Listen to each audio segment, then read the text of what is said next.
আসসালামু আলাইকুম রহমতুল্লাহ বরকাত।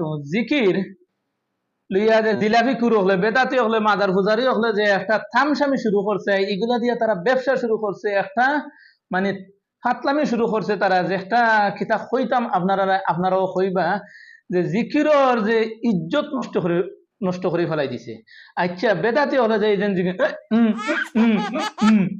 ইতা করে হিম হিম হিম ইগু কিন্তু জিকির আছে, যে জিকিরের কারণে অন্তর পরিষ্কার হয়, যে জিকির যদি জবানের মাঝে জারি থাকে নেনি জবানটা নাফাক কথা বার্তা হল থাকি আল্লাহ তাআলা হেফাজত করে রাখুন। আর জিকিরের মাধ্যমে অন্তরও পরিষ্কার থাকে, কলব গুনাহ করতে করতে খালা করিলেও জিকিরের মাধ্যমে কি হয় অন্তর কলবর যে দাগ আছে, খালা দাগ আছে, দাগটা আল্লাহ তাআলা পরিষ্কার করে দিন।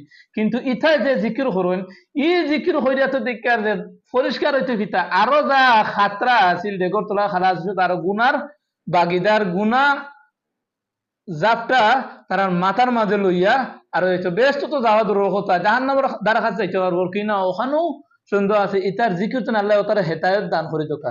চলো কা আমরা ও জিকিরটা